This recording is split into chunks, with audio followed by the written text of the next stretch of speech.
ठीक है भाई, तो अब हम लोग यहां से आगे बढ़ते हैं। नेक्स्ट टॉपिक बन गया था क्वेश्चन, बहुत है पीछे, देखा भी नहीं था। अच्छा, देख के छोड़ दिया, बढ़िया दिख रहा था भाई। एक बना करके बैठोगे तो थोड़ी हो पाएगा। एक नहीं बना, दूसरे को ट्राई करते, दूसरा नहीं बना, तीसरे को ट्राई करते।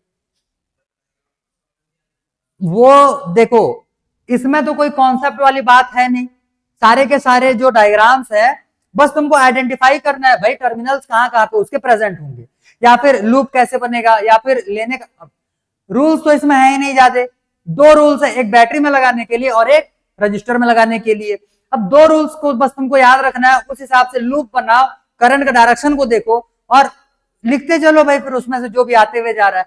वैसे लोड वाली बात कोई थी नहीं वहां। तुम लोग एक्चुअली में आलसी पना कर रहे हो, मेरे को पूछो। इसी वजह से मैं और क्वेश्चन नहीं, मतलब ज्यादा क्वेश्चन नहीं करवा।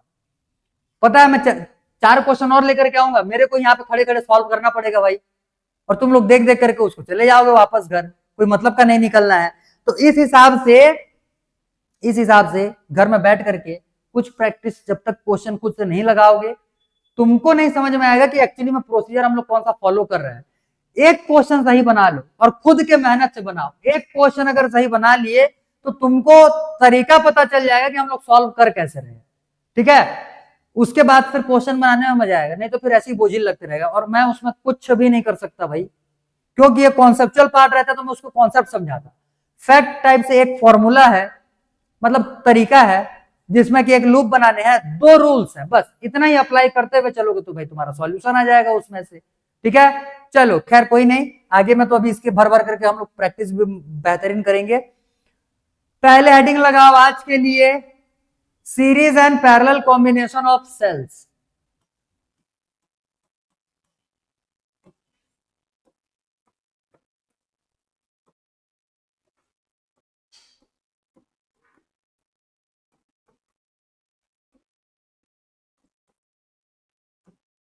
Series and parallel combination of cells, clear? Series and parallel combination of cells. देखो, जो क्वेश्चन किरचॉफ लॉ से भी थोड़ा सा कॉम्प्लिकेटेड फील होना चालू हो जाता है, उसको और सिंप्लीफाइड तरीके से सॉल्व करने के लिए सीरीज और पैरेलल कॉम्बिनेशन सेल्स का लिया जाता है। सेल्स में भी जनरली क्या, मतलब कि जो सर्किट होते हैं वहां पे क्या देखने के लिए मिलता है, या तो तुमको सेल देखने के लिए मिलेगा और साथ ही साथ में एक्सटर्नल रजिस्टर। समझ रहे हो, एक्सटर्नल बोलने का मतलब एक आउटसोर्स, मतलब जिसको बाहर में लगाया गया होगा। ठीक, तो इस टाइप से तुमको सर्किट में एक दो या नंबर ऑफ सेल्स के साथ में नंबर ऑफ एक्सटर्नल रजिस्टर्स भी देखने के लिए मिलते हैं। आगे इतना समझ में बात? अब जब तुम्हारा ये पूरा रहने वाला होगा तो इसमें क्या क्या आ रहा है, एक तो सेल आ रहा है, दूसरा रजिस्टर्स भी आ रहा है। हालांकि एक्सटर्नल रजिस्टर्स तो बहुत कम क्वेश्चंस में तुमको देखने के लिए मिलता है, अगर यहां से स्पेसिफिक क्वेश्चन उठाया तब के केस में। तो बेसिकली तुमको इसमें सेल्स ही देखने के लिए मिलेंगे, और सेल्स में दो चीजें होता है, एक होता है तुम्हारा ईएमएफ, एक होता है ईएमएफ, और दूसरा उसी सेल का इंटरनल रेजिस्टेंस। देखे थे? ठीक, तो भाई इसमें से अब हम लोग देखेंगे कि किसी भी एक किन्हीं भी सेल्स को जब हम लोग सीरीज में कनेक्ट करें या जब हम लोग पैरेलल में कनेक्ट करें तो उसका इफेक्टिव इफेक्टिव ईएमएफ और इफेक्टिव रेजिस्टेंस और फाइनल करंट कितना उसमें से बन रहा होगा। आया इतना समझ में बात? क्लियर है? ठीक, तो हम लोग जैसे देखो, एनसीईआरटी में अगर बात करो तो एनसीईआरटी में तुम्हारा सिर्फ दो टाइप से दिया हुआ है ये, एक तो सीरीज और पैरेलल लेकर के दो दो रजिस्टर्स लिए हुए, सॉरी दो दो सेल्स लिए हुए हैं, दोनों को सीरीज पैरेलल में कनेक्ट करके उसको सॉल्व कर दिया, छोटा सा डेरिवेशन आया हुआ है, हम लोग तो उसको करेंगे ही करेंगे। साथ ही साथ हम लोग इसको सॉल्व करने के, मतलब इसको वैल्यू निकालने के अलग अलग तरीके भी देखेंगे। ठीक है, वैल्यूज निकालने के लिए अलग अलग हम लोग मेथड्स इसमें फॉलो करने वाले हैं।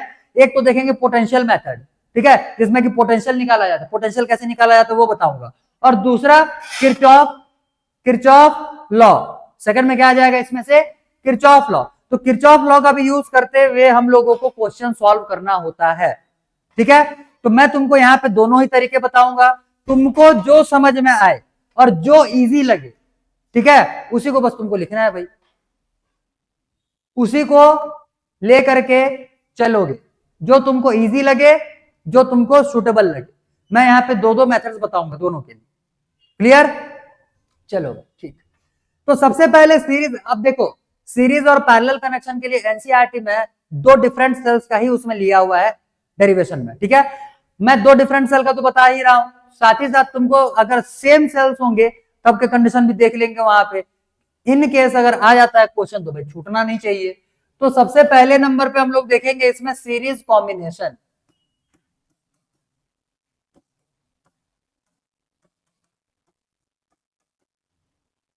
सीरीज पैरेलल आज कंप्लीट करवाओ जल्दी, कल फिर एक ही टॉपिक बचेगा व्हीटस्टोन ब्रिज, फिर हो जाएगा चैप्टर खत्म। सीरीज कॉम्बिनेशन पहले देख लो ध्यान से। ये जैसे मान लिया हम लोगों ने एक सेल लिया और ये दूसरा सेल लिया, ठीक है। पहले मैं दोनों को अलग अलग ले रहा हूं, अभी ये जो दोनों सेल्स हैं ये दोनों डिफरेंट है।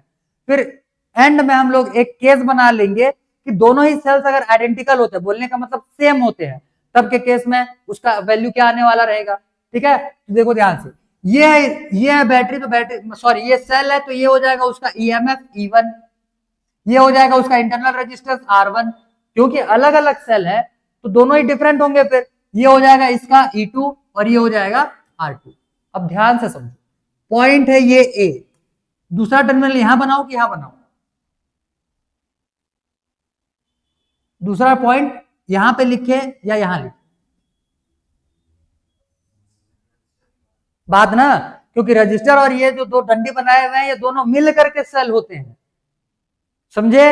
ये उसका सेल का ईएमएफ और वो उसका इंटरनल रेजिस्टेंस।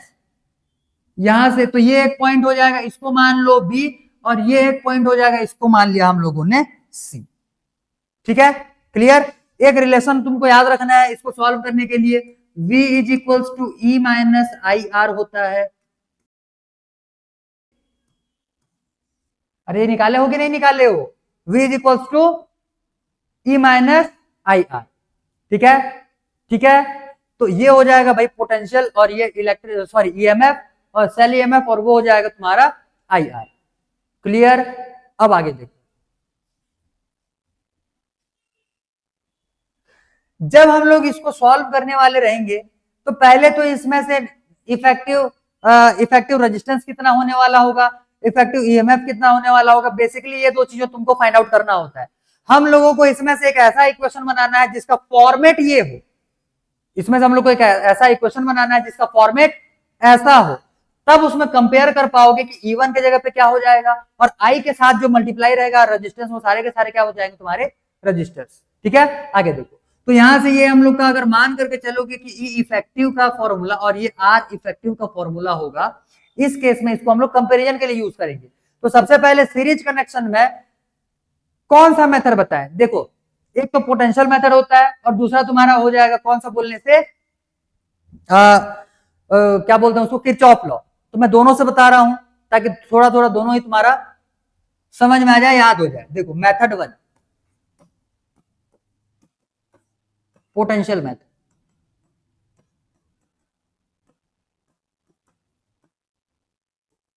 ठीक। और एक और मेथड देखेंगे हम लोग किरचॉफ लॉ।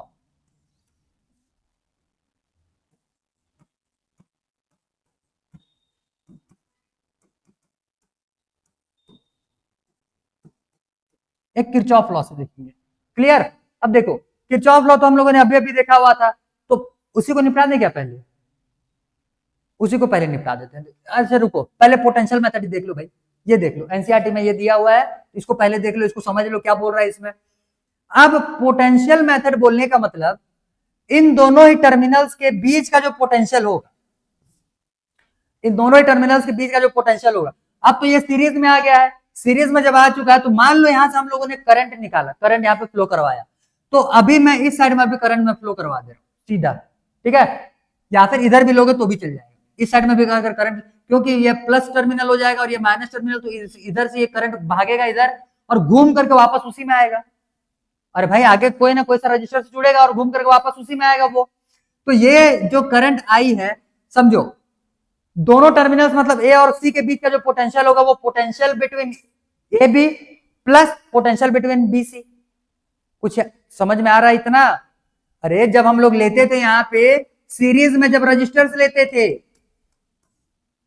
जब सीरीज में हम लोग रेजिस्टेंस लेते थे तो इसमें से फ्लो होने वाले करंट का वैल्यू आई होता था और पोटेंशियल यहाँ का V1 और यहाँ का पोटेंशियल V2 लिया करते थे, लेते थे सीरीज कनेक्शन में, क्योंकि अलग अलग पॉइंट्स होने की वजह से उनके पोटेंशियल अलग अलग हो जाएंगे। और फाइनली उसको डिराइव करने के लिए हम लोगों ने कौन सा फॉर्मूला यूज किया हुआ था, V is V1 plus V2 plus V3 लिया हुआ था। बस सेम वही यहाँ पे भी, ये जो टर्मिनल पोटेंशियल मतलब कि टर्मिनल के एंड पॉइंट्स के जो नेट पोटेंशियल होगा वो ये छोटे छोटे पोटेंशियल का सम हो जाएगा भाई।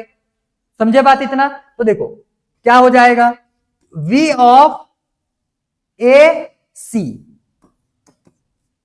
V ऑफ ए सी मतलब एंड टर्मिनल्स के पोटेंशियल इज इक्वल टू क्या आ जाएगा यहां से, V of A B plus V of B C. समझे क्या हो जाएगा, V of A B plus V of B C. Clear हो गया इतना? आगे देखो, अब पोटेंशियल एट ए बी जो निकाल रहे हैं, पोटेंशियल एट ए बी जो निकाल रहे हैं, अब देखो V ऑफ ए सी बोलने का मतलब ये जैसे मान लो पूरा एक सर्किट है, ये जैसे मान लो पूरा एक सर्किट है, तो V बोलने का मतलब इस सर्किट का पोटेंशियल हुआ ना, V बोलने का मतलब इस सर्किट का पोटेंशियल हो गया। तब के केस में इसको हम लोग V इफेक्टिव भी लिख सकते हैं, तो ये हो जाएगा भाई V इफेक्टिव, या V ही लिख लो अभी के लिए चल जाएगा। V ए बी बोलने का मतलब अब V ए और B के बीच का पोटेंशियल निकालना है, ठीक? तो ध्यान से देखो यहाँ पे A और B में पोटेंशियल मतलब कि EMF कितना है E1 और इसका इंटरनल रेजिस्टेंस कितना है R1। तब के केस में इन दोनों के बीच का potential V1 is equal to E1 minus I R1 आएगा या नहीं आएगा? आएगा। और V2 इक्वल टू इन दोनों के बीच का पोटेंशियल निकालेंगे तो V2 इक्वल टू यहां से क्या आ जाएगा, E2 minus I R2। I change नहीं करोगे क्योंकि I जो है वो सेम फ्लो हो रहा है। आया इतना बात समझ में? आगे देखो, तो V ऑफ ए बी की जगह पे क्या लिखेंगे हम लोग, E1 माइनस I R1 हो गया plus E2 minus I R2। तो यहां से ये V था ना, इक्वल टू ये क्या हो जाएगा E1 प्लस E2 और माइनस I कॉमन निकाल दिया और साथ ही साथ बचेगा क्या यहाँ पे R1 प्लस R2। क्लियर? ये फॉर्मूले को इससे कंपेयर करो, इससे, तो E इफेक्टिव क्या आ जाएगा, E इफेक्टिव क्या आ जाएगा E1 प्लस E2 और R इफेक्टिव क्या आ जाएगा R1 प्लस R2। अगर यहाँ पे और सीरीज में सेल लेते हो तब के केस में E क्या हो जाएगा E1 plus E2 plus E करते हुए कहां तक चला जाएगा, ये EN तक। ठीक है, ठीक है, और ये कहां तक चला जाएगा RN तक। कोई डाउट इसमें? नहीं। तो क्या हो जाएगा, फॉर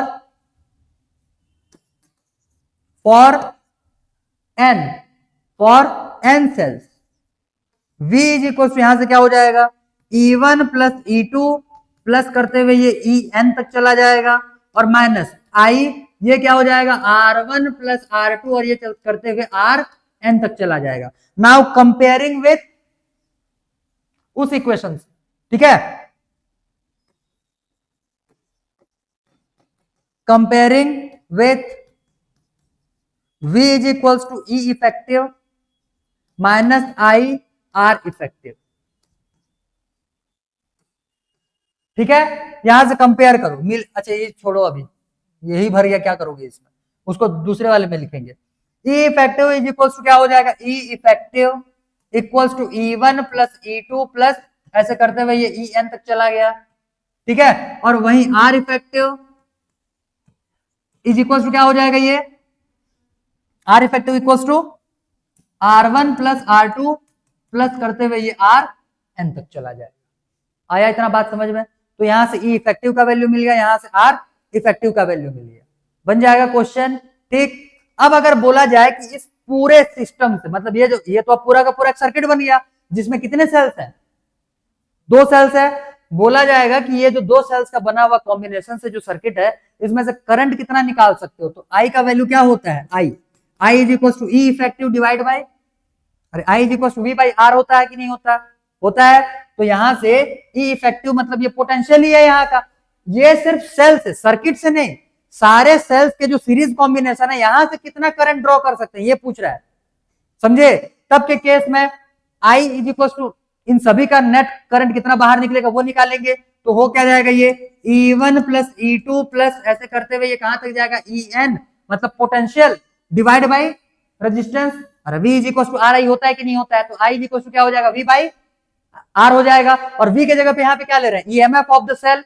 अरे यही तो पोटेंशियल होता है भाई सेल में, ठीक है। और वही रेजिस्टेंस में क्या आ जाएगा यहाँ से, इसका इंटरनल रेजिस्टेंस। तो भाई E1 plus E2 plus EN तक चला जाएगा, ये R1 प्लस R2 प्लस ये RN तक चला जाएगा। बात समझ में आ गया इतना। वहीं अगर आइडेंटिकल सेल लेकर के चलोगे, सेल तुम्हारा कैसा होगा, आइडेंटिकल, तब के केस में ये ER हो जाएगा, ये भी ER हो जाएगा, तो सारे के सारे कैसे बन गए, ER हो गया। तब के केस में E1 E2 ये सारे के सारे क्या हो जाएंगे, E plus E plus E plus E, कहां तक, N टाइम्स। तो टोटल क्या आएगा, नेट क्या आएगा, EN, मतलब NE, N टाइम्स E, और नीचे में R plus R plus R कहां तक जाएगा, N तक, तो ये क्या हो जाएगा, NR। समझे, समझे ये। चलो भाई, for identical cells I equal to क्या हो जाएगा, E प्लस ये जाएगा N times, divide by R plus ये जाएगा N टाइम्स, इक्वल टू ये क्या हो जाएगा, NE डिवाइड बाई NR। तो ये आ गया E by R। E by R जो है, मेरे को कौन बता रहा है ये क्या है, कोई किसी को समझ में आया क्या, ये किसी को समझ में आया, E बाई R क्या है, नहीं नहीं, अरे नहीं आया ना। देखो ध्यान, अगर हम लोग आइडेंटिकल सेल लेते हैं तो ये क्या हो जाएगा, इसका ईएमएफ क्या हो जाएगा, E, और इसका R क्या हो जाएगा, इसका इंटरनल रेजिस्टेंस क्या हो जाएगा, R। अब अगर इस वाले सिर्फ एक सेल से अगर करंट निकालोगे, करंट ऑफ दिस सेल, सिर्फ एक सेल का, तो इसका वैल्यू क्या हो रहा है, देखो ध्यान से, I equal to potential divide by resistance, तो क्या आ जाएगा, E बाई R। तो E बाई R जो यहाँ पे आया हुआ है, इसका बोलने का मतलब क्या है कि अगर हम लोग आइडेंटिकल सेल्स लगाते हैं, सारे के सारे सेल्स अगर सेम पावर के रहने वाले होंगे, तो जो करंट हम लोग ड्रॉ कर पाएंगे वो कितना होगा, एक सेल के इक्वल। समझे, क्लियर, आ जाएगा इतना समझ में। चलो भाई इतने को लिखो जल्दी, इतने को लिखो जल्दी, फिर इसका सेकंड मेथड दिखाते हैं, इसी को दूसरे तरीके से कैसे बना सकते हैं। एक्चुअली में यहाँ पे यही है ना तुम्हारा फॉर्मूला, ये दिमाग में बिठा करके रखना। जनरली तुमको E इफेक्टिव और R इफेक्टिव ही निकालने के लिए दिया जाता है। अब एक चीज यहाँ पे और सुन लो, समझ लो इसको ध्यान से, फिर इसके सेकंड मेथड को करवाएं।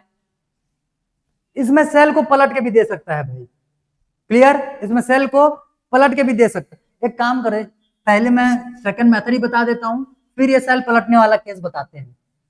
सेल पलटेगा तो फिर उसमें सिर्फ ईएमएफ जो रहता है ये चेंज होता है, रेजिस्टेंस में कोई भी चेंज नहीं देखने के लिए मिलेगा। अब जैसे इसी क्वेश्चन को हम लोग किरचॉफ लॉ से सॉल्व करेंगे, तो क्या होगा,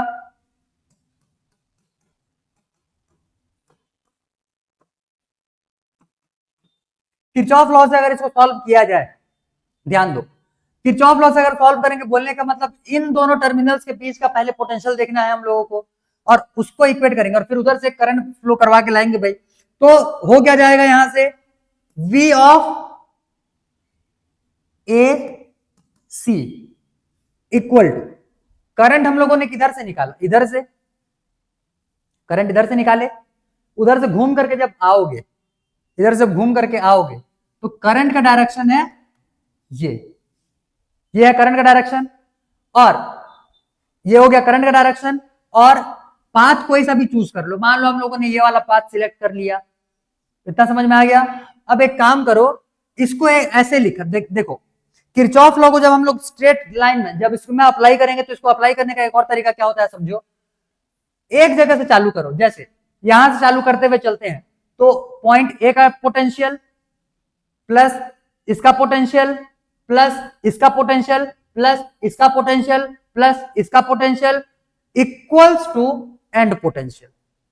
समझे, समझे, तो इसको लिखने का तरीका क्या हो जाएगा, पोटेंशियल ऑफ ए, ठीक, पोटेंशियल ऑफ ए, फिर प्लस E1, उसके बाद सेल ईएमएफ E1 आ गया, प्लस, अब देखो एक सेकंड, माइनस E1, प्लस से माइनस गया, पाथ हम लोग ये सेलेक्ट किए हुए हैं, प्लस से माइनस गया, तो प्लस से माइनस गया तो हम नेगेटिव लेंगे कि पॉजिटिव लेंगे? नेगेटिव, तो ये क्या हो जाएगा माइनस E1। आगे बढ़ो, यहां आए, करंट आ रहा है आई और ये है कितना R1, ठीक, तो यहां से यहां का पोटेंशियल कितना होगा IR1, पॉजिटिव के नेगेटिव? पॉजिटिव, क्योंकि पाथ इधर और करंट का डायरेक्शन उल्टा, तब के केस में ये क्या हो जाएगा प्लस IR1। इसमें कोई डाउट नहीं? अगले वाले पे कूदो, माइनस E2 हो गया, सेल का EMF ले लिए। नेक्स्ट फिर रजिस्टर आ जाएगा, क्या हो जाएगा ये प्लस IR2, समझे, और इक्वल टू आखिरी पॉइंट का पोटेंशियल कितना हो जाएगा ये VC, ठीक है। अब VC को इस साइड में ले आओ और ये जितने लाइन में बचे हैं सबको उधर ले जाओ, होगा क्या ये VA minus VC, VA minus VC equals to E1 plus E2, और ये दोनों नेगेटिव जाएंगे उधर होकर के, तो वो क्या जाएगा minus of IR1 plus R2, मैंने डायरेक्ट लिख दिया है, ठीक है। और ये VA माइनस VC यही क्या है V of AC, clear? Clear, equal to क्या आ जाएगा ये E1 प्लस E2, और यहां से ये आ जाएगा माइनस IR1 प्लस R2। तो देख लो भाई, मैंने पोटेंशियल मेथड भी बता दिया तुमको, ये किरचॉफ लॉ से भी सॉल्व करना बता दिए, तुमको जिसमें इच्छा हो उसमें निकाल लेना। अब ये आ चुका है तुम्हारा E इफेक्टिव का वैल्यू, और ये आ जाएगा तुम्हारे R इफेक्टिव का वैल्यू। अब इसको कंपेयर उसी इक्वेशन से फिर एक बार करके लिख सकते हो आगे, जैसे हम लोगों ने लिखा हुआ था, मेरे को बस यहाँ पे मेथड तुमको समझाना था। क्लियर? लिखे पीछे हो गया, चलो भाई ठीक है। तो ये तो हो गया तुम्हारे सीरीज कॉम्बिनेशन के लिए, बन जाएगा अब ये, क्लियर। अब हम लोग देखेंगे पैरेलल कॉम्बिनेशन के लिए, चलो ठीक, नेक्स्ट हेडिंग लगाओ पैरेलल कॉम्बिनेशन।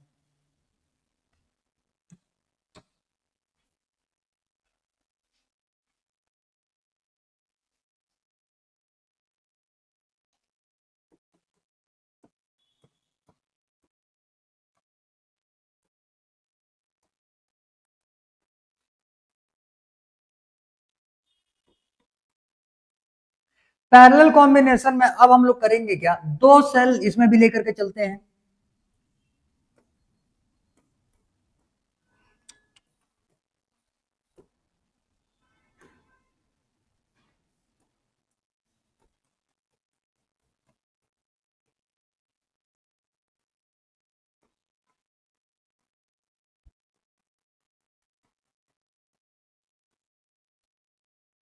टर्मिनल सेम वही ले लो, ए ले लिए यहां से, इसको बी ले लिए, चलो भाई ठीक है। अब ए और बी का पोटेंशियल जो रहेगा, चाहे तुम इस वाले रास्ते से जाओ चाहे तुम इस वाले रास्ते से जाओ, कुछ फर्क पड़ेगा क्या? नहीं, क्योंकि ये ए और बी जो पॉइंट है ये दोनों वही पॉइंट है, चेंज तो हुआ नहीं। तब के केस में इनके जो पोटेंशियल रहेंगे ये इक्वल रहेंगे दोनों ही केसेस में, चाहे ऊपर से निकाल करके लाओ चाहे नीचे से निकाल करके लाओ, क्लियर है। तो पहले हम लोग ऊपर वाले को लेकर के चलते हैं, ये है E1 और ये है R1, ये हो जाएगा E2 और ये हो जाएगा R2। मैं यहां से मान लो करंट I फ्लो करवाया, ठीक है, मेरे को बताओ इसका पोटेंशियल कितना होगा ऊपर वाले का, बताओ बताओ जल्दी बताओ। अरे अभी लिखे थे ना वहां पे पीछे साइड में इधर, वही कितना होगा?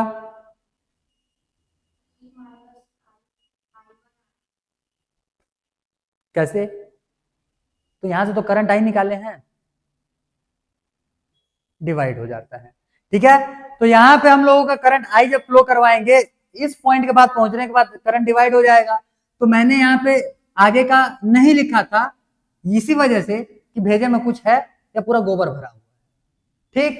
तो इस बेसिस पे इधर क्या जाएगा ये I1 और इधर क्या जाएगा ये I2। आया इतना समझ में? आगे इतना समझ में? आगे इस केस में V1 पहले हम लोग मान लेते हैं कि A और B का पोटेंशियल हम लोग ऊपर वाले के टर्म पे निकाल रहे हैं, ठीक। अरे भाई ये इन दोनों पॉइंट्स के अगर टर्मिनल्स, मतलब कि इन दोनों पॉइंट्स के अगर पोटेंशियल सेम रहेगा, मतलब चेंज नहीं होने वाला होगा, तो चाहे ऊपर के सर्किट से जाओ चाहे नीचे के सर्किट से जाओ, पोटेंशियल तो उतना ही मिलेगा तुमको, क्लियर। तो इस केस में V1 हम लोग मान करके चलते हैं ऊपर से के लिए पोटेंशियल V1 निकालते हैं, तो V1 इज इक्वल टू क्या हो जाएगा यहां से V1 इज इक्वल टू, और क्या हो जाएगा, E1 माइनस I1 R1, ये होगा। क्लियर। और V2 अगर निकालते हैं तो V2 इज इक्वल टू क्या आ जाएगा यहां से, E2 minus I2 I2 I2। Clear. I2। तो यहां से ये V1 का वैल्यू ये आ गया, V2 का वैल्यू ये आ गया। अब भाई पोटेंशियल यहां पे हम लोग ये V1 प्लस V2 तो कर नहीं पाएंगे, कर पाओगे क्या? क्योंकि यहाँ का जो पोटेंशियल है V is equal to V1 plus V2 है, sorry V1 is equal to V2 है। V1 का भी पोटेंशियल वही, V2 का भी पोटेंशियल वही, और V का भी पोटेंशियल वही, तो तीनों तो इक्वल है। अब इन दोनों को जोड़ करके फिर इफेक्टिव रेजिस्टेंस E1 और E2 नहीं निकाल पाओगे। क्लियर। क्लियर। तो यहाँ पे हम लोग को इसको थोड़ा सा और आगे सॉल्व करना है। तो देखो ध्यान से, किरचॉफ लॉ तुम एक बार लगा कर सॉल्व करके देख लेना, वो और इजी होता है। ठीक, मैं दूसरा तरीका, पोटेंशियल तरीका बता रहा हूं। क्लियर है? देखो ध्यान से, जब यहां पे ये V is equal to V1 और V2 आ गया है, ये हो गया, इसको भी रहने दो ऐसे ही। V1 का वैल्यू हम लोगों ने ये ले लिया, V2 का वैल्यू हम लोगों ने ये ले लिया, और करंट जो है, याद करो जब सीरीज में जाते थे तो पोटेंशियल चेंज होते थे, इसी वजह से हम लोगों ने पिछले वाले डेरिवेशन को करने के लिए V is equal to V1 plus V2 लिया हुआ था, लिए थे। यहां पे तो ये पैरेलल है, पोटेंशियल सेम हो जाएगा, चेंज क्या होता है, करंट। तो करंट के बेसिस पे इसको हम लोग डिराइव करेंगे। तो एक्चुअली में यहां पे होगा क्या, we have I equals to I1 plus I2। Clear. हमारे पास ये है, I1 का वैल्यू यहां से निकाल लोगे और I2 का वैल्यू यहां से निकाल लेना है। तो I1 का वैल्यू कितना हो जाएगा, I1 इक्वल्स टू कितना आ जाएगा, E1 minus V1, E1 minus V1 और डिवाइड बाई R1। समझे? I2 का वैल्यू क्या हो जाएगा, I2 is equal to E2 minus V2 और डिवाइड बाई R2, ट्रांसपोज करके निकाल लिए। ये जो दो वैल्यूज करंट के आए हुए हैं, इनको ले जाकर के अभी अपने इक्वेशन में पुट कर, तो होगा क्या, ये I इक्वल्स टू I1 का वैल्यू कितना, E1 minus V1 divide by R1, और प्लस ये क्या हो जाएगा, E2 minus V2 divide by R2। कोई डाउट नहीं? आगे देखो, I का वैल्यू यहां से क्या आ जाएगा, फिर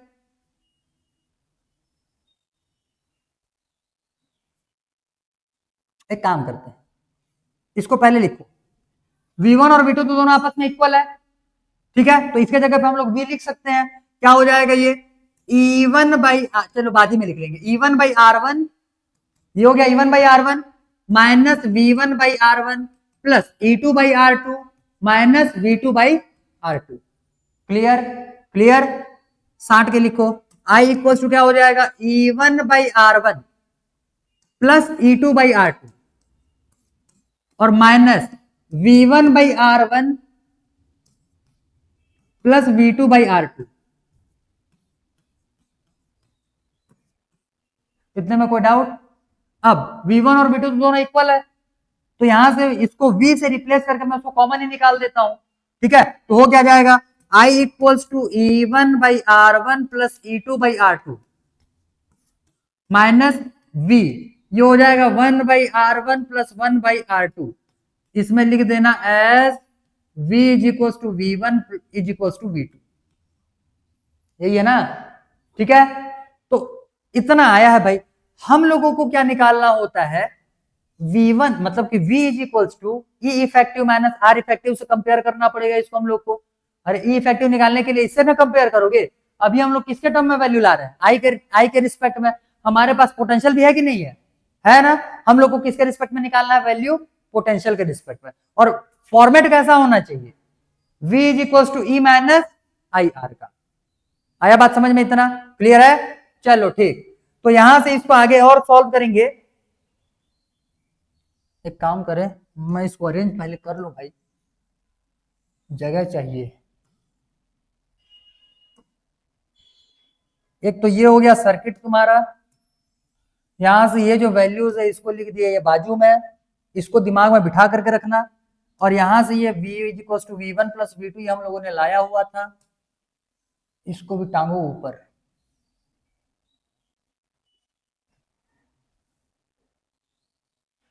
तो ये हम लोगों ने ले आया और आई इज इक्वल टू ये वैल्यूज हम लोगों ने यहां से फाइंड आउट किया हुआ।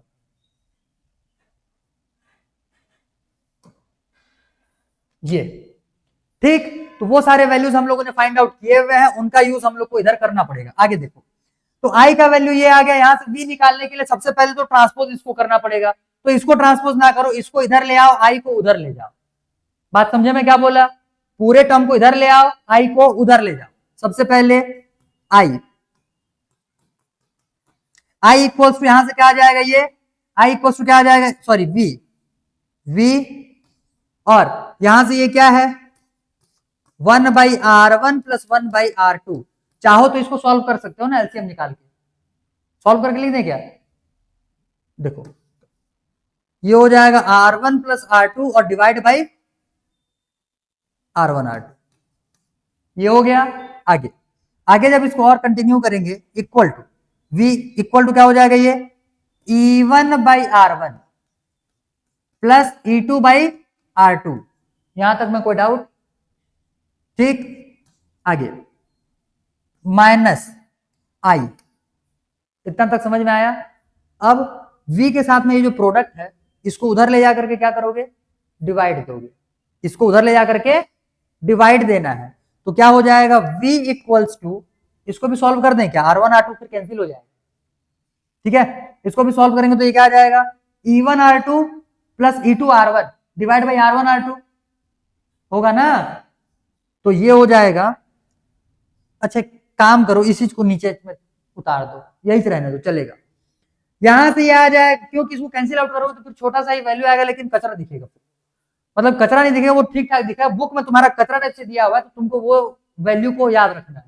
यहां से क्या हो जाएगा e1/r1 प्लस e2/r2, ये आया, और डिवाइड बाई क्या चला जाएगा, ये r1 प्लस r2 और डिवाइड बाई r1 r2। कोई डाउट इसमें? ये समझ में आया? अब भाई वैल्यू बड़ा है, कुछ नहीं कर सकते, है तो है, ठीक। अब यहां से माइनस आई, अब आई, अब इसको इसके साथ में डिवाइड दिए तो इसके साथ में भी तो डिवाइड होगा, तो बोलने का मतलब ये क्या हो जाएगा, रेसिप्रोकल। अरे हो जाएगा रेसिप्रोकल, चलो एक बार करके लिख ही देता हूं, 1 डिवाइड बाई क्या आ जाएगा यहां से r1 प्लस r2 और डिवाइड बाई r1 r2। हाँ दिख जा रहा है, चलो एक सेकंड इसको और थोड़ा सा कर दें, 1 divide by r1 plus r2 और डिवाइड बाई r1 r2, ये आई का मल्टीप्लाई हो गया इसके साथ में, ये क्या है, ये क्या है, और ये क्या है, ये है इफेक्टिव ईएमएफ और ये क्या है, इफेक्टिव रेजिस्टेंस, समझे? तो अब यहां से निकालेंगे ऑन कंपेयरिंग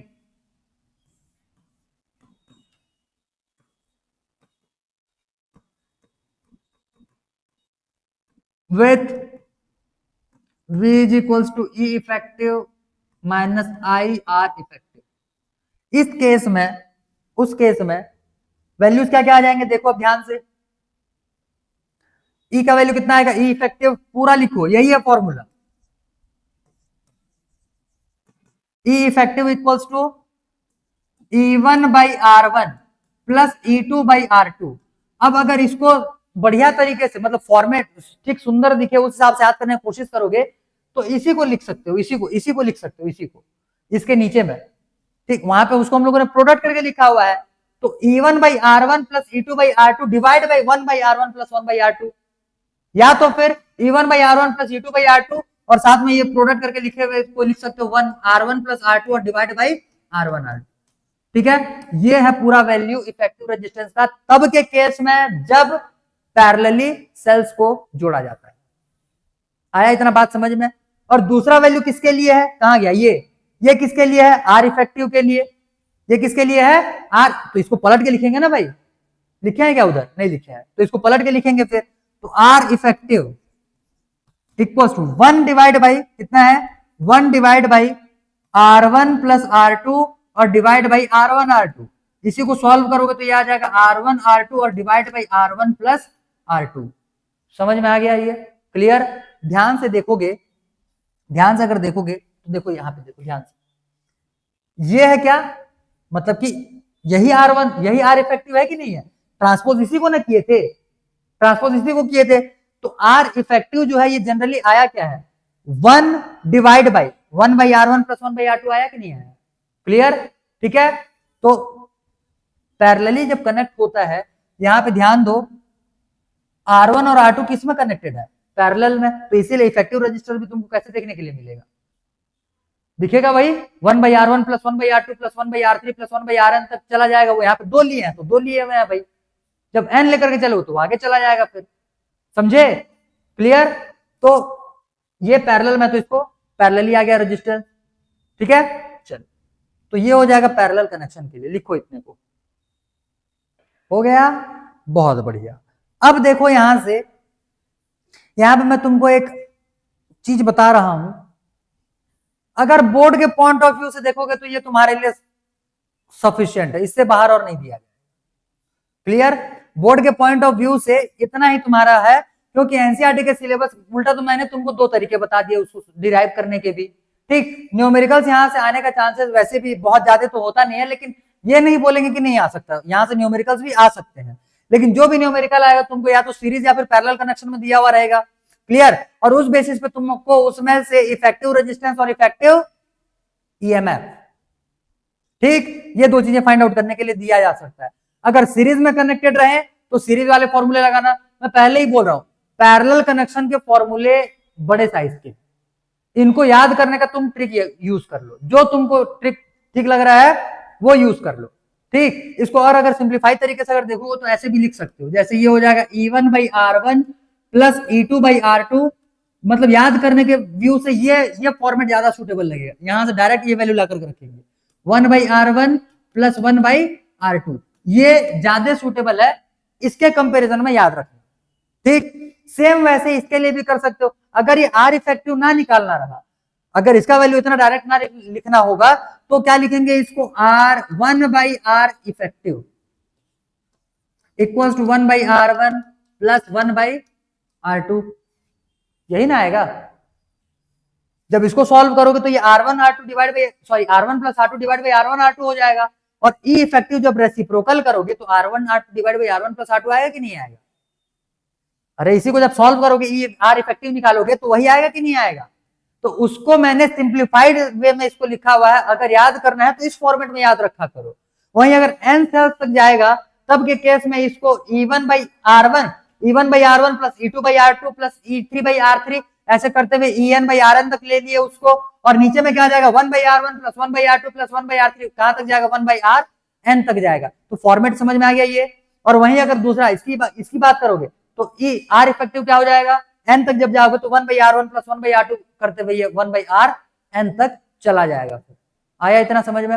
तो ये फॉर्मेट जो है, कहां गया, ये फॉर्मेट जो है ये याद करने के लिए ज्यादा सूटेबल है, तो इसको याद रखा करो, इस पैटर्न पे याद रखा करो। आ गया समझ में? तो सेल के अगर तुमको सीरीज कनेक्शन देते हैं तो उसके फॉर्मूले यूज करने में तुमको कोई ज्यादा प्रॉब्लम होगा नहीं। पैरेलल कनेक्शन देता है तो भाई अगर इसका फॉर्मूला भूल जाओगे तो पूरा डिराइव करके दिखाना पड़ेगा वहां पे, समझ रहे हो बात? पूरा डिराइव करोगे तब जाकर के पहुंच पाओगे यहां तक।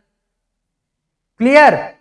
अब एक चीज और जो तुमको बताने के लायक था वो था ये कि कभी कभी जो है ये सेल को पलटा करके भी दे देता है। तो मैं सीरीज कनेक्शन में एक बार बता रहा हूं, देखो ध्यान से। जैसे मान लो कि यहां पे एक सेल लिया और इसमें क्या किया है, ये है E1, ये है E2, और यहां पे एक रजिस्टर और आ गया, इसका ये माइनस टर्मिनल प्लस टर्मिनल, ये है माइनस टर्मिनल, ये प्लस। तो सीरीज में तो ये अभी भी है, ठीक, लेकिन जो पोलैरिटी है वो क्या हो गया है, रिवर्स हो गया है। पहले जो सीरीज में था, एक्चुअल में सीरीज को नहीं बोलते हैं, सीरीज जो था वो पहले वाला था, ठीक है, सीरीज में जो था वो पहले वाला था। वो सीरीज जो रहता है उसमें होता क्या है, एक का पॉजिटिव दूसरे के नेगेटिव से जुड़ना चाहिए। क्लियर? क्लियर? तब वो सीरीज बनाएगा भाई। इसमें नेगेटिव नेगेटिव टर्मिनल एक साथ आ गया है। अब मान लो कि इसका E1 इसका E2 हो जाएगा, ये हो जाएगा R1 और ये R2 अगर लेते हैं तो किरचॉफ लॉ अगर यूज करोगे, थोड़ा सा बुद्धि लगाओ, एकदम शॉर्ट में इसका तुमको वैल्यू पता चलेगा। किरचॉफ लॉ अगर यूज करोगे तो अगर ये सेल ऐसे पलटा हुआ रहता, अगर ये सेल ऐसे पलटा हुआ रहता तब के केस में हम लोग का फॉर्मूला क्या आया था, E1 plus E2 minus I R1 plus R2। ये किसके लिए आया था, V के लिए आया था ये वैल्यू।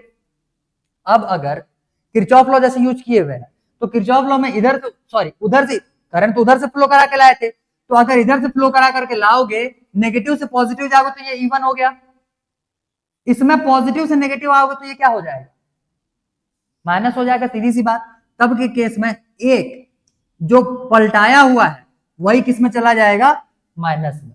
तो उस साइड में जो जो डायरेक्टेड रहेंगे वो सारे के सारे ईएमएफ कैसे कैसे हो जाएंगे, प्लस, और इधर जो पलट करके रहेगा उन सारे के क्या हो जाएंगे, माइनस। क्लियर हुआ, सिर्फ ईएमएफ चेंज होता है, आर1 चेंज नहीं होगा। किरचॉफ लॉ लगाओ इसी में। अब भाई करंट के डायरेक्शन यही रहेगा, अगर यही आई है तब के केस में हायर टू लोअर ये जाएगा, ये हो जाएगा हायर पोटेंशियल, ये हो जाएगा लोअर पोटेंशियल, पाथ हम लोग ऐसे ले रहे हैं, तो ये क्या बन जाएगा, IR1, IR1 प्लस में, ये क्या बन जाएगा, IR2 प्लस में। तो इसमें R1 और R2 का साइन चेंज हुआ क्या, नहीं। तो इस हिसाब से जब भी सेल को पलटाया जाता है, रेजिस्टेंस पलटेंगे तो भी भाई उसका टर्मिनल तो चेंज नहीं होगा ना। अब भाई उधर से इधर आओगे तो हायर से लोअर ही जाएगा, अब इस रेजिस्टेंस को से पलटा भी दोगे तो भी यही टर्मिनल क्या बनेगा, हायर पोटेंशियल, और ये क्या बनने वाला होगा, लोअर पोटेंशियल। तो रेजिस्टेंस का वैल्यू तब भी चेंज नहीं होगा। भाई रेजिस्टेंस का पोलैरिटी चेंज करते उसको नेगेटिव थोड़ी ले लेते हैं, उसका तो रेजिस्टेंस वही रहने वाला होगा। तो इस बेसिस पे रेजिस्टेंस जो रहता है ये चेंज नहीं होता, आर इफेक्टिव वही रहने वाला होगा। लेकिन ई इफेक्टिव ईएमएफ के लिए याद रखना, सेल अगर पलटाते हैं तो ईएमएफ माइनस हो जाता है। क्लियर, एक कंडीशन इसके लिए ये याद रखोगे। वही मैं बोल रहा था कि सेल पलटाने वाला केस दिया तो तुमको चेंज किसको करना है, चेंज किसको करोगे, सिर्फ ईएमएफ को, रेजिस्टेंस चेंज नहीं करना है, उसका वैल्यू वही रहेगा। क्लियर, उसका वैल्यू वही रहेगा। तो इस हिसाब से पोटेंशियल का वैल्यू हम लोगों ने यहाँ पे निकाल लिया, जब सेल तुम्हारा पलट करके दे तब भी। ये बोर्ड के हिसाब से इंपॉर्टेंट नहीं है, इसी वजह से मेरे को मैं इसका डेरिवेशन नहीं बता रहा, अदरवाइज इसका भी डेरिवेशन है। इसके बाद एक और इंपॉर्टेंट है, लेकिन वो बोर्ड के पॉइंट ऑफ व्यू से है नहीं, वो आएगा तुम्हारे कॉम्पिटेंस के बेसिस पे, जिसमें क्या आते हैं तुम्हारे कॉम्बिनेशन ऑफ सेल्स, मतलब सीरीज पैरेलल का कॉम्बिनेशन ऑफ सेल्स, सीरीज में भी रहेंगे और पैरेलल में भी रहेंगे। क्लियर, उसके बाद उसमें एक और कॉन्सेप्ट आता है कि जैसे हम लोगों ने एन सेल्स का क्या बनाया हुआ है, एक सीरीज बनाया हुआ है, इन एन सेल्स में से out of this N cells इनमें से मैंने एम सेल्स को पलटा दिया, इनमें से मैंने एम सेल्स को पलटा दिया, तब के केस में तुमको बहुत सारे वेरिएंट्स के क्वेश्चंस बन जाएंगे। तो इसमें डीप जाओगे तो बहुत है और टॉपिक्स, तुम्हारे एनसीईआरटी के सिलेबस के हिसाब से मैं निकाल दिया इसको। क्लियर, क्योंकि कॉम्पिटिटिव वाले में टॉपिक बताऊंगा भी तो भी वो तुम्हारे भेजे में अभी दिसंबर जनवरी तक रहने वाला है, और उसको हम लोग रिवीजन करेंगे नहीं क्योंकि वो एनसीईआरटी में है नहीं। हमारा तो पहला टारगेट बोर्ड ही है भाई, अभी बोर्ड निकले, बोर्ड के सारे कवर हो जाए तो जाकर के आगे की बात सोचेंगे। क्लियर, तो इस हिसाब से अभी के लिए सेल्स के सीरीज और पैरेलल कॉम्बिनेशन में ये तुम्हारे लिए मोर देन इनफ है। क्लियर, एनसीईआरटी का पूरा कवर हो चुका है, तरीके मैंने तुमको दो दो बता दिए, पोटेंशियल तरीके से निकालना चाहो या किरचॉफ लॉ लगा करके निकालना चाहो, जैसे निकालोगे आंसर तुम्हारे वही आएंगे। आई ई इफेक्टिव आर इफेक्टिव सीरीज के लिए, पैरेलल के लिए, दोनों को याद रख लेना, सिंपल सी बात। सीरीज वाले तो याद करने का रिक्वायरमेंट ही नहीं है, जरूरत पड़ेगा तुमको पैरेलल वाले को याद करने के लिए, उसके लिए भी मैंने फॉर्मेट बता दिया, वो तुमको इजी पड़ेगा, 2-4 बार उसको खुद से कॉपी में लिख लो, याद हो जाएगा वो तुम्हारा। इतने में और किसी को कुछ डाउट है, बन जाएंगे क्वेश्चन सब, ठीक है। चलो, तो ये होने के बाद अब क्वेश्चंस जो आते हैं उसमें तुम्हारा एक और चेंज दिया हुआ रहता है। चेंज क्या दिया हुआ रहेगा, ये जो पूरा सर्किट बना है ये तो ओपन सर्किट है भाई, उसको तो क्लोज हम लोग एज्यूम कर रहे हैं, ठीक। कभी कभी क्वेश्चन में तुमको ये 3 सेल के साथ में एक रजिस्टर कनेक्टेड दे देगा, ये ठीक, ये दे दिया। अब तुमको इसमें से वैल्यूज निकालने के लिए डिफरेंट डिफरेंट देने वाला होगा, तो इससे रिलेटेड एक ही न्यूमेरिकल करवाऊंगा। क्लियर, एक ही न्यूमेरिकल करवाऊंगा, कल करवाऊंगा उसको, और साथ में हम लोग निपटा देंगे फिर व्हीटस्टोन ब्रिज। कोशिश करते हैं कि व्हीटस्टोन ब्रिज के, क्योंकि सिमेट्रिक रूल वाले क्वेश्चन 2-4 हैं, वो मेरे को तुमको व्हीटस्टोन ब्रिज, ठीक है, व्हीटस्टोन ब्रिज। तो व्हीटस्टोन ब्रिज के टॉपिक कंप्लीट करने के बाद मैं इसमें तुमको सिमेट्रिक रूल बताऊंगा, क्योंकि लगभग सिमिलर जैसा है। याद करो रजिस्टर्स वाले में हम लोगों ने एक हेक्सागन वाला रजिस्टर लिया हुआ था, और मैंने बोला था कि बीच वाले जो रजिस्टर आ रहा है पेयर है उसको एलिमिनेट कर देना, उसमें एलिमिनेट हम लोगों ने इसी वजह से किया हुआ था क्योंकि वो सिमेट्री रूल फॉलो कर रहा था। क्लियर? तो वही सिमेट्री रूल बताना है, एक आध दो क्वेश्चन उसमें से करवाएंगे, बहुत ज्यादा करवाने नहीं है क्योंकि तरीके जो रहेंगे ये तुम्हारे सभी के वही होने वाले हैं। तो सिर्फ कॉन्सेप्ट समझाने के लिए एक आध दो क्वेश्चन उसका करवा दिया जाएगा कल। व्हीटस्टोन ब्रिज के लिए मैंने तुमको तो पहले ही बता दिया है रूल कि अगर इस टाइप से ब्रिज बनाया हुआ है, इस टाइप से अगर ये ब्रिज बनाया हुआ है, ये R1 है, ये R2 है, ये R3 है, ये R4 है और बीच में एक रजिस्टर और ठूस दिया। क्लियर? इस केस में अगर R1 by R2 equal to R3 by R4 आता है तब के केस में ये व्हीटस्टोन ब्रिज बन जाएगा। और इस केस में हम लोग बीच में जो आया हुआ रजिस्टर है या बीच में फ्लो होने वाले करंट को नेग्लेक्ट कर सकते हैं क्योंकि बीच में से फिर करंट ही नहीं फ्लो होता है। क्लियर? तो ये व्हीटस्टोन ब्रिज का कॉन्सेप्ट कल इसको करेंगे और कल हो जाएगा तुम्हारा ये चैप्टर कंप्लीट। ठीक है, चलो फिर।